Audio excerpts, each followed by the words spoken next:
Pernah kepikiran nggak sih, siapa ya yang melindungi guru-guru dan semua tenaga pendidik kita? Nah, baru-baru ini ada jawaban yang sangat penting, sebuah peraturan baru yang dirancang untuk jadi semacam perisai. Perisai ini bakal ngasih pelindungan krusial buat mereka semua di seluruh Indonesia. Dan ini bukan sekedar update biasa loh, tapi sebuah kerangka kerja yang bisa jadi bakal mengubah dunia pendidikan kita. Nah, ini dia landasan hukumnya. Peraturan menteri yang baru ini jadi langkah besar buat ekosistem pendidikan kita. Dan ingat ya, perlindungan ini bukan cuma buat guru yang ngajar di kelas, tapi buat semua, termasuk staf tata usaha, dan semua yang bikin sekolah kita bisa berjalan setiap hari. Tapi, mungkin ada yang bertanya, loh, emangnya kenapa sih kita butuh peraturan baru? Peraturan yang lama nggak cukup?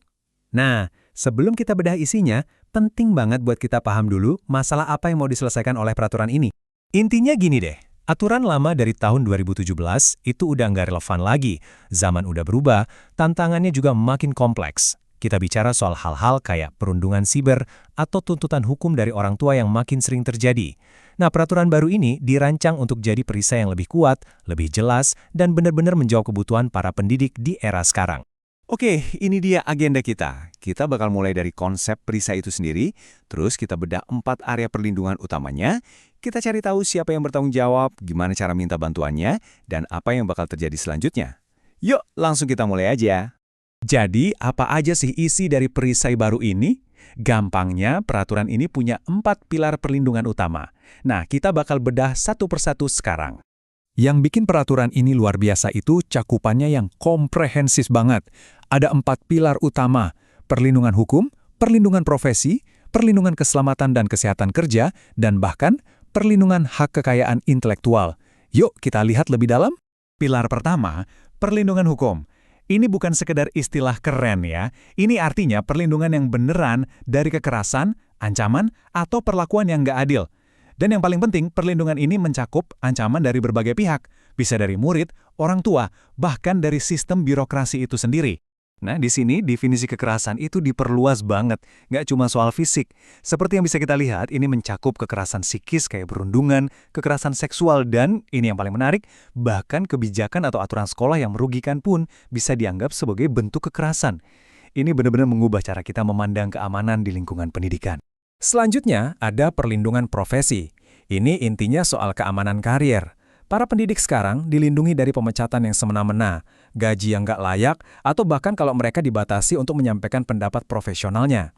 Ini adalah tentang menghargai profesi mereka. Tentu saja, lingkungan kerja yang aman itu hak kan? Nah, pilar ketiga ini mencakup perlindungan dari berbagai risiko fisik, mulai dari kecelakaan kerja, kebakaran, sampai kondisi lingkungan yang nggak sehat. Ini memastikan sekolah jadi tempat yang aman, baik untuk belajar maupun bekerja. Dan pilar terakhir yang sering banget terlewatkan, hak kekayaan intelektual. Artinya, semua modul ajar, metode mengajar yang inovatif, atau karya tulis yang diciptakan oleh para pendidik sekarang punya perlindungan hukum. Ide dan kerja keras mereka akhirnya dihargai dan dilindungi.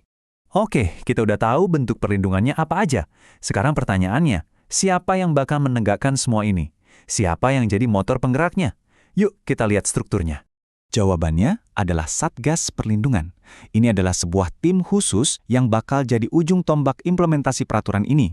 Karena Satgas ini ada di tingkat pusat, daerah, sampai organisasi profesi, harapannya penanganan masalah bisa lebih cepat dan sesuai sama kondisi di lapangan. Dan yang keren dari peraturan ini adalah penekanannya bahwa ini bukan tugas satu pihak aja. Perlindungan adalah tanggung jawab kita bersama. Pemerintah, sekolah, organisasi profesi, sampai masyarakat luas, semuanya harus kerjasama. Ini adalah semangat gotong royong untuk melindungi para pendidik kita. Nah, sekarang kita masuk ke bagian yang paling praktis, yang paling penting buat para pendidik. Kalau amit-amit Anda butuh bantuan, gimana caranya? Apa aja langkah-langkah yang harus diambil? Prosesnya dirancang supaya jelas dan gak ribet. Ada 4 tahap utama. Pertama, pengaduan Anda diterima secara resmi. Kedua, Satgas akan memeriksa kasusnya. Ketiga, mereka akan membuat kesimpulan dan rekomendasi tindakan. Dan terakhir, ada tindak lanjut yang nyata, misalnya mediasi atau bantuan hukum.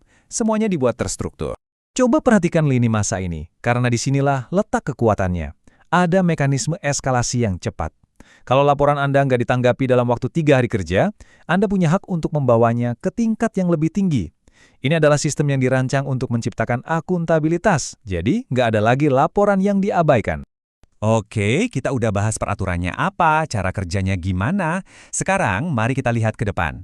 Kapan semua ini bakal benar-benar jadi kenyataan? Gimana lini masa implementasinya? Angka kuncinya adalah 18. 18 bulan. Semua pihak yang terkait, mulai dari pemerintah daerah, kementerian, sampai organisasi profesi, dikasih waktu 18 bulan untuk membentuk Satgas Perlindungan mereka masing-masing. Jadi ada tenggat waktu yang jelas dan konkret untuk mewujudkan semua ini. Pada akhirnya, semua kembali ke satu pertanyaan ini. Di atas kertas, peraturan ini menyediakan kerangka kerja yang sangat kuat. Tapi pertanyaannya, akankah perisai ini cukup kuat dalam praktiknya untuk melindungi para pahlawan tanpa tanah jasa kita di seluruh pelosok Indonesia? Implementasinya akan menjadi kunci, dan itu adalah sesuatu yang perlu kita semua kawal bersama-sama.